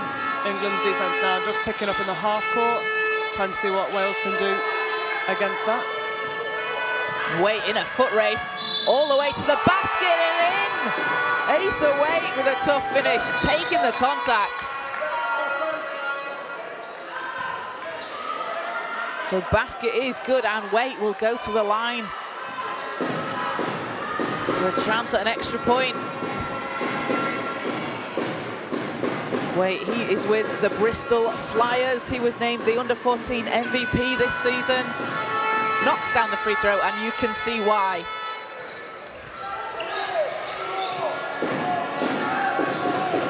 Approaching the 1 minute mark here in the third quarter. Williams. Raisin. Raisin picks up and it'll be a backcourt, and you can see there the hustle from Max Hanscom, getting a hand on that, knocking the ball, and forces the backcourt.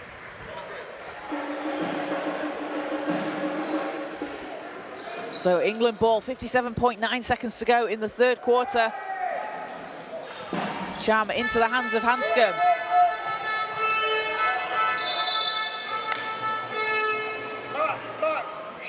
And a foul is called. That's on Wales. They're so worried, Max.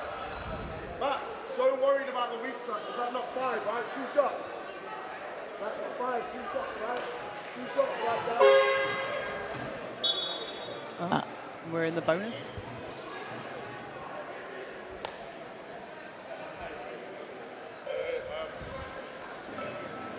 So 2 shots to come for England. And Hanscom to add to his total. He's got 11 now after that free throw.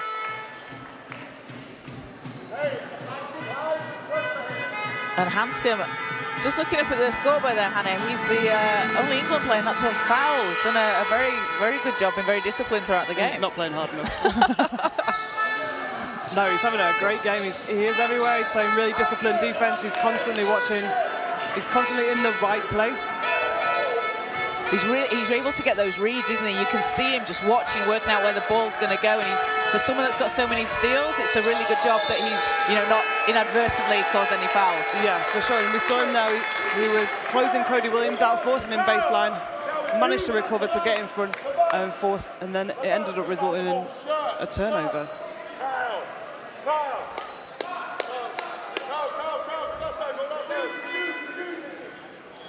So England possession. Hanscom hands it off to Brooks. Wait, and just took a couple of little steps there.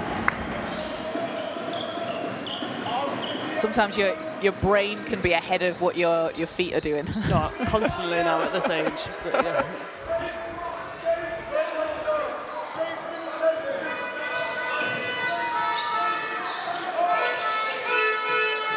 Smith, 14 seconds in the quarter. Smith, running floater. Doesn't drop, it's Hanscom with another rebound for England. And 6 seconds, wait. Pass inside, oh what a pass. Great finish by Brooks, but the awareness there of Wait. His teammate racing back and a nice finish at the rim. Yeah, great finish, great unselfish as well in the cut. Oh, lovely basketball there to win the quarter.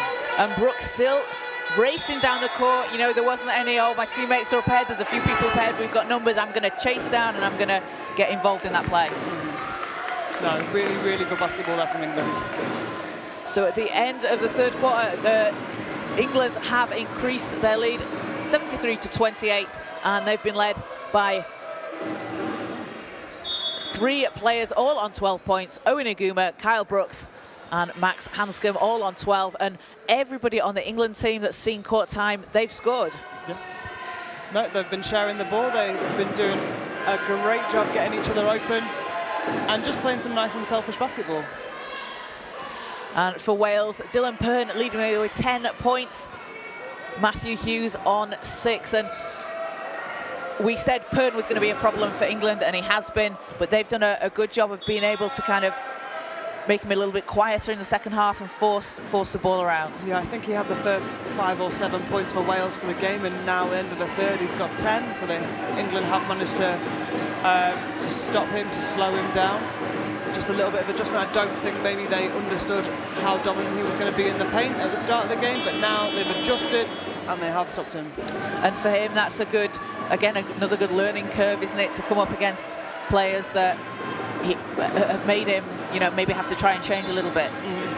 Yeah, so again, this team is physically bigger and stronger, so can you finish at the rim, or do you need to do something else? Can you maybe fight and get more rebounds, pull up for some mid-ranges, instead of trying to finish over kids that are much, much bigger? And it's about reading the game, isn't it? Like, you might play a particular way and you're used to driving to the basket, but as we mentioned yesterday, this is a chance to try the things as well. Like, don't go wild and shoot half-court shots, but like try something that you might want to work on, like the mid-range, or coaches will be saying, look for that extra pass, look for a step back. This is the opportunity. This is the opportunity to put different players in different roles on the court and see what they can do. See if you can force them into playing outside of their usual skill set and see what else they can do. So back on court for the fourth quarter, and we have Finley Thomas into the game for the first time for Wales, getting his first minutes of the game.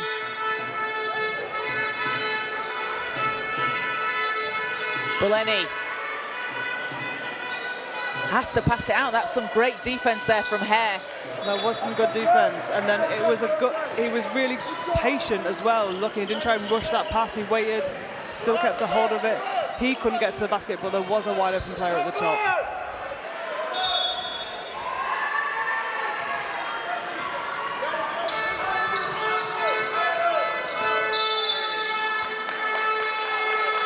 And a carry's called, so ball goes back with England.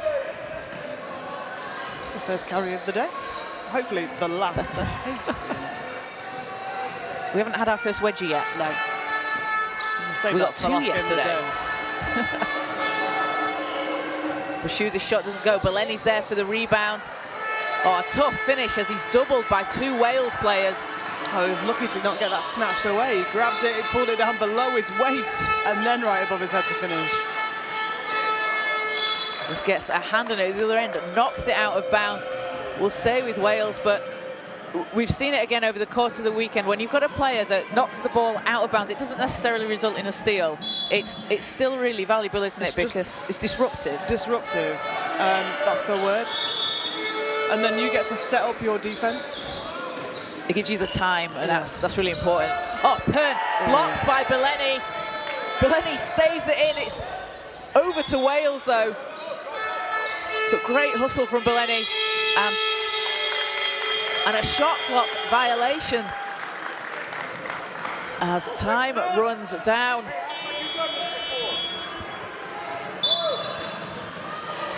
We'll see Owen Oguma checking back in for England. Kyle Brooks heading to the bench.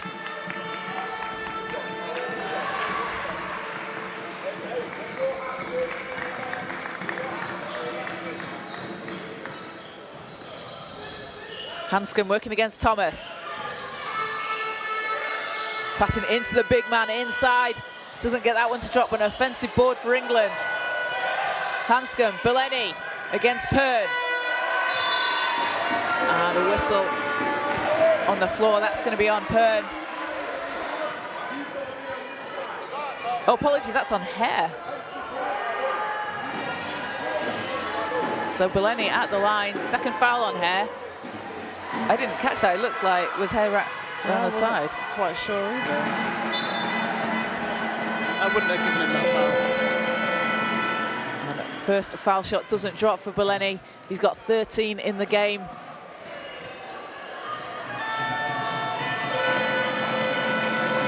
Second one's good though.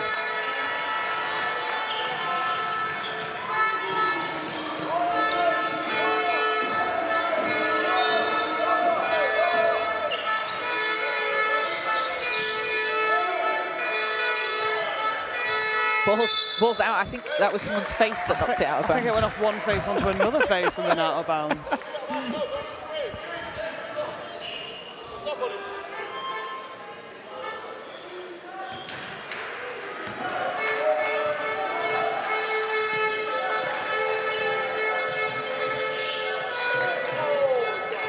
Beleni has it knocked away. Marchant. Thomas up ahead, but Marchant going all the way. Doesn't get that to go. No, unlucky to not finish that one, because he did make a great move to the basket, got himself in space, just bobbled out. Oguma hands it off to Hanscom. Hanscom running floater. Too strong, but an offensive board. Beleni fighting for it. Doesn't put it back in. Bashudis is there, kicks it out. Hanscom, long 2. That's a good recovery from England, isn't it? The offensive boss keeps fighting, had a few shots there, second chance points not dropping, but the third, fourth one did. They are being relentless on the offensive glass. Like, this is where Wales really need to work a bit harder in trying to box them out. That's the only way you can keep them off it. But England really are working hard to get those rebounds.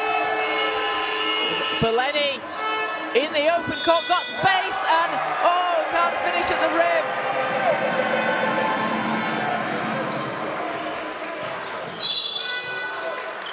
And just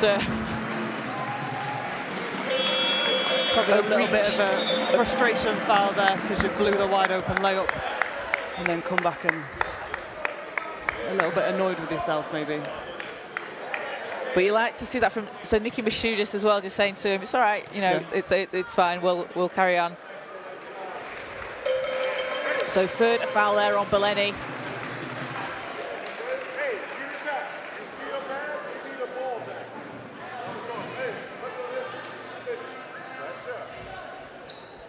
So coming up after this game, we have 2 games taking place at 11 o'clock this morning.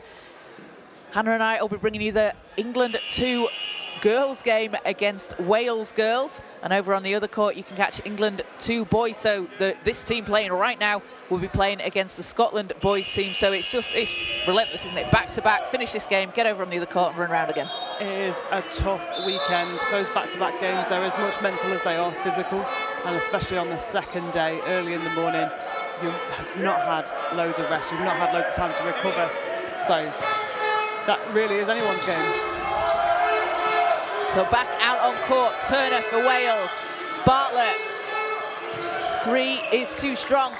Chased down by Iguma.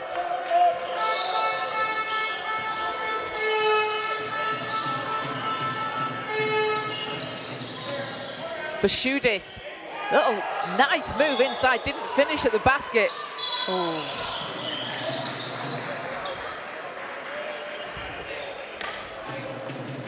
It looked like we had a little trouble before the foul there. I thought that's what, oh. Maybe that's what caused it. So a substitution for England, Kyle Brooks in.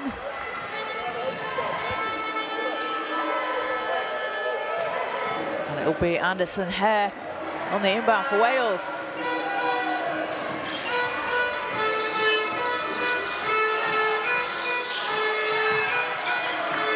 Hare looking to pass round, Turner. And foul there. So that'll be on Levant Cham for England. And a few quick fouls there for England just in the last few seconds or so.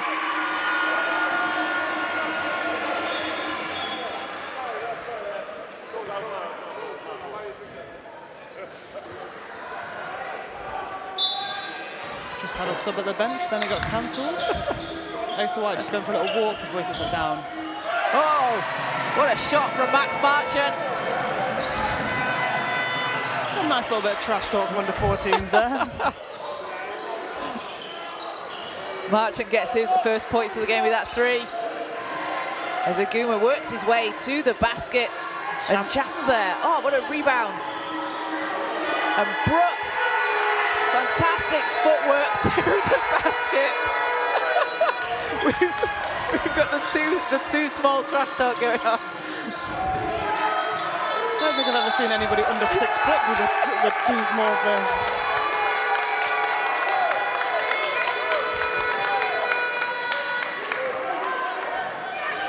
But hey, it's a competitive game, and these two teams are both going at it. You know, they want to show what they can do out there on court, and they're certainly doing that. It does all seem in pretty good spirits as well. I've got to say, the sportsmanship over the weekend has been great. There have been some big deficits in games, but everyone has been supportive of each other, so it has been a really nice environment.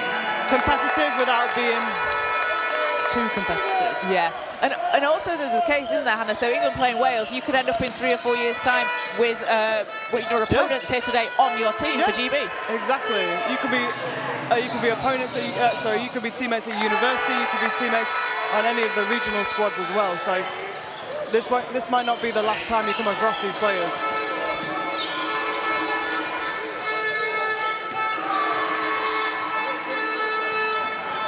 Hare picked off by Bileni. Ogbulu up ahead. Can't quite save it. Turner back for Wales, has Pern up ahead. Pass is read there by Brooks.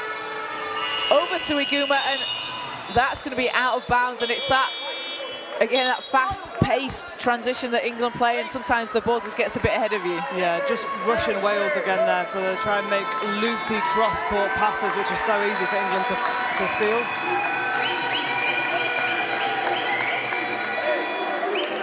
You know, just because someone is open, it doesn't mean that they are the person that should be getting the ball, or that is the easiest pass to make.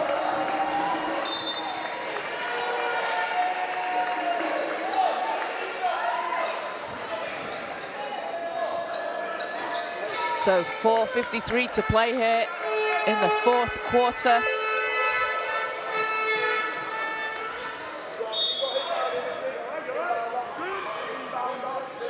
Cody Williams back into the game for Wales.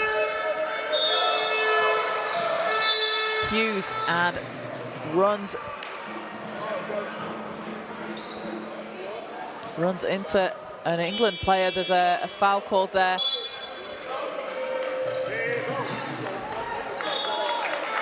And that's foul number 5 on Ogbulu, so he's going to have to head to the bench. Ogbulu with 8 points in the game. Max Hanscom's going to check in for him.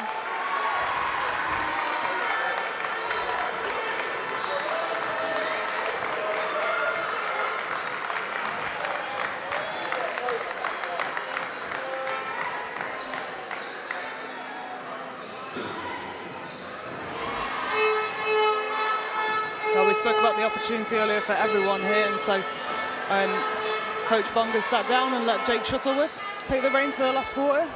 He's running the subs, running the sets on court.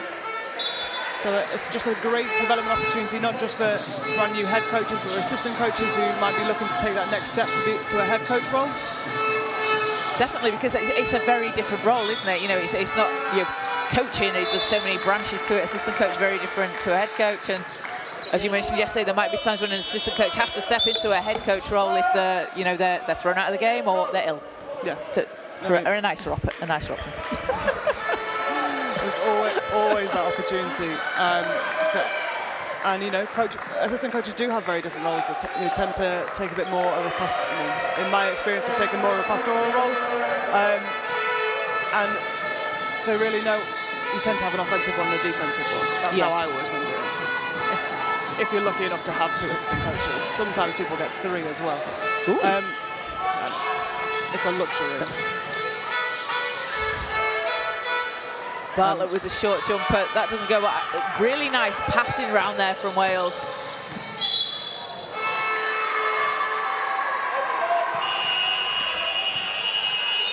As Bartlett called for the blocking foul.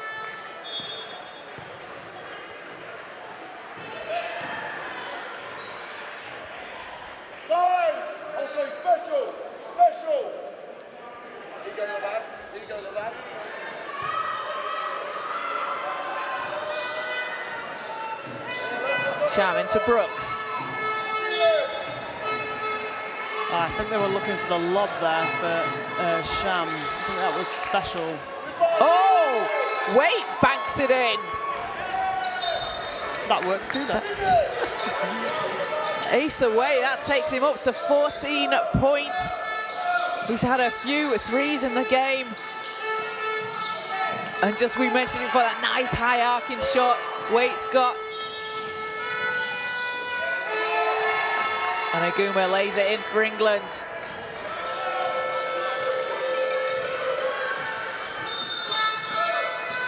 Williams. Ball's knocked out, going to stay with Wales. Oh, he did a great job to beat his man there. A little bit of fancy footwork, fancy handles. Gets that step ahead, and then unfortunately just gets knocked away. He's so quick, isn't he, Cody Williams? It's really difficult to guard players that are so much shorter than you. Can we get him and Emily Seago in a foot race? And just Pern hands it back to Bartlett. Baseline, doubled. Defensive pressure there from England. Great work there by Cody Williams. Cody Williams just leaping out of the air, blocks the ball. Just anticipating the pass. That was great, a great read. I think he almost jumped his own height into the air. And we can just watch it back there. Oh, what a leap. He jumped all the way in the air.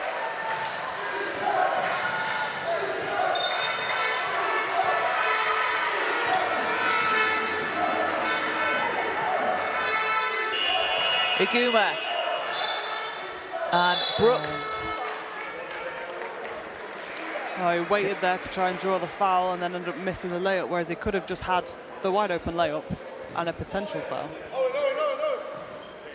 So that puts Brooks at the line. Foul number 3 on Smith for Wales. Kyle Brooks playing with the Tamworth Tigers.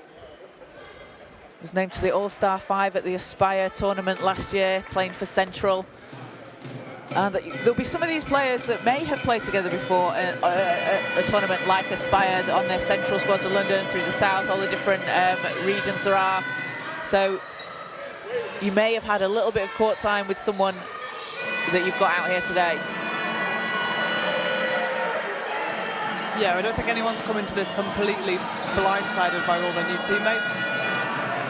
Oh, Sham working really hard there. Oh.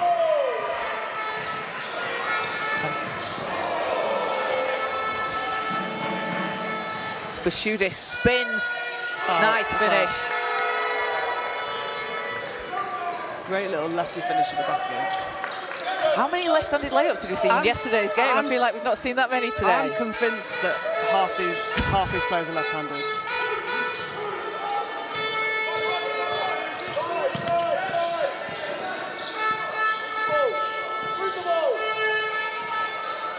Aguma working against Williams. Bashudis fakes the shot, puts it up, banks it in anyway. Bankers open for England today. Bashudis up to 11. Williams. Oh, passes into the cutting Hughes. Doesn't finish, but Pern's there to pick it back up and sends Pern to the foul line. Cody Williams just reading that pass. Matthew Hughes making the cut inside. Perfect. We have seen that a lot from Wales today and in yesterday's game. Just really taking advantage of England playing that high-sided defence to then cut straight to the basket with the back door. So foul there is on Bashudis, and that's his 5th. So Bashudis has to head to the bench for England. Oh, with 10 points personal. He's had a really all-round game today. He has, definitely. And he'll be back playing in the next game, gets 5 more fouls to go in the game against Scotland.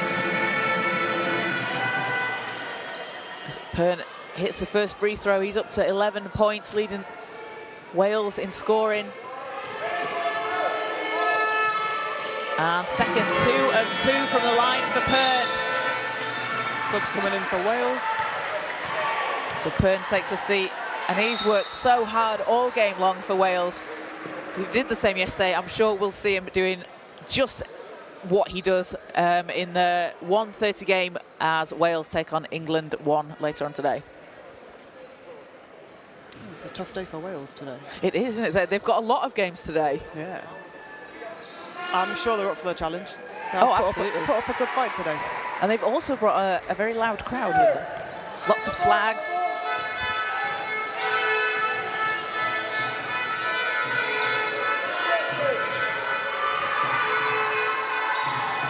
Brooks, long 3, doesn't drop. Thomas sets it up for Wales. Raisin. Pass is picked away by Brooks. Iguma's up ahead, drops it in. And Iguma up to 18 now for England.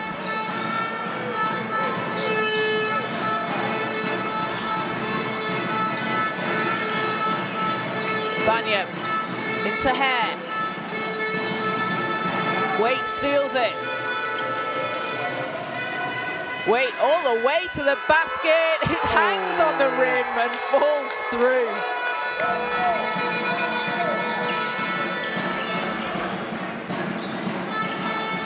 And Banyam answers at the other end for Wales.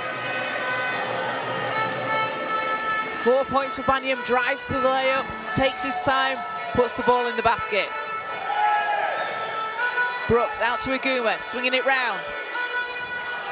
Sham shot's too strong, chased down though by Brooks, offensive board for England, gets his own rebound. Waite swings it round to an open Iguma at the top of the key, and another bank shot for England. Takes them to 100.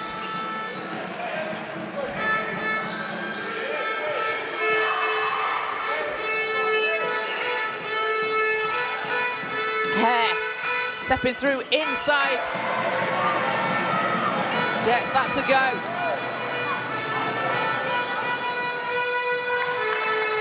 And England are going to dribble this one out, so it'll be England 100 to Wales 37. England 2 get their first win of the tournament, and they have really spread the scoring around the whole squad. Owen Iguma, 21 points, leading all scorers. James Belleni has 18. And Asa Waite with 16 points. And for Wales, it was Dylan Pern, 12 points. Dylan Pern with 12 points. And just hustling all over the court.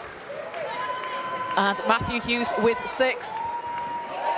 And for Wales, again, Hannah, it's that what can they take from that game, take it into the next game? They'll be playing later on today against the England 1 squad, which will be a tough matchup, but there's been a lot of positives that they can take from it. Yeah, we just saw in that last minute or so where they can get to the rim, where they can draw the defense out. They can really sorry, where's that thing again where we're getting high five whilst we're talking? I also can't do two things at once. So you wouldn't think it would be so difficult, would you? No. So Wales have shown they can get to the rim, they can try and compete, but they need to try and be a bit more physical with England, trying to push them out a bit, not let them exploit so many offensive rebounds. Thank you, table. Thank you, guys. Thank you. Yeah, definitely, and that's the good thing about tournaments like this. So you've got a couple of hours, if that, and then you're going to be playing again. So you've got that fresh in your mind. You can try and make your adjustments quickly, and you don't have to wait a long time to try that out. No, so it's a blessing and a curse. You get to go again. You get to try and change some of your errors maybe on the fly, but also you don't have a lot of time to do that. And for England, a real all-round team performance there. Everybody getting out on court, everybody contributing to the scoring, and everybody just working hard on court. They showed what they can do, shooting the three and going inside. So we're going to head over to Isha Naya as she is speaking to Brian Aldred. Over to you, Isha.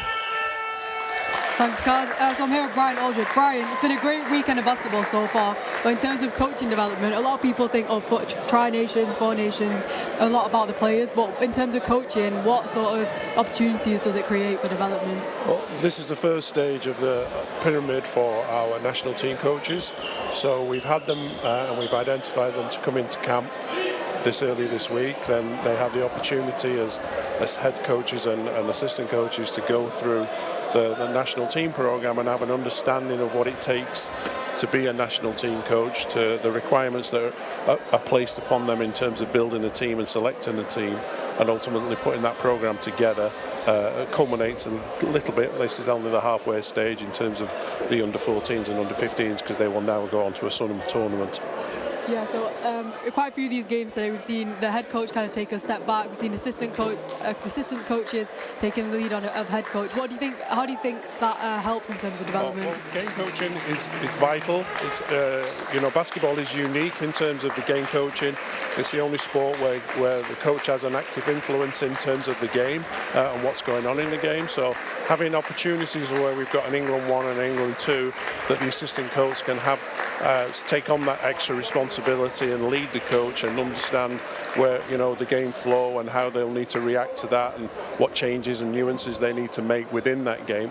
That only comes from experience and going through the game. So here is an ideal situation where we've got an England 1 and England 2, and the head coach can obviously take a little time to sit back and have a better look at the players, because ultimately they're still in selection phase for the next part of the program. Is there anything that you want to see in the future that can help develop the coaches even further? Well, we've invested a lot in the coaches in terms of the technical and tactical, and if you like, the England and GB way at the selection camp earlier in the week. We're continuing that approach with the coaches as we go through the summer and ultimately into their club season. So it's not just a very fixed period of experience or support. We're trying to extend that support over.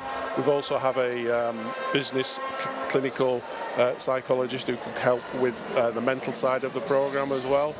So we're trying to cover all the bases, because it's not just about what's going on the floor, or it's not just about the technical and tactical. So it's around creating leaders. So we have relatively young coaches here.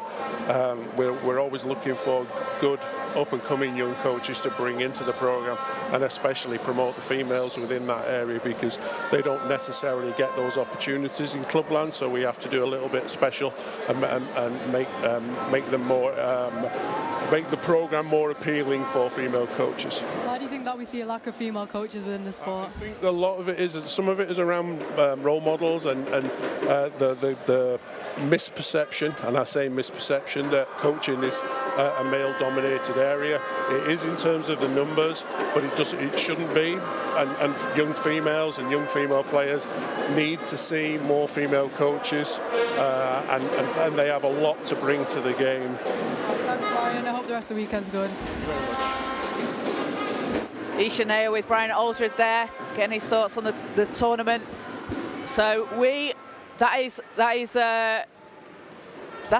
what am I trying to say here? We are finished with the England 2 boys game and the Wales boys game, 100 to England, 37 to Wales, and we will be taking a short break, and then we'll be back with you at 11:15. A slight change in tip-off as this first game has overrun slightly, so we'll be back at 11:15 for the second game here on the main court between England 2 girls and Wales girls.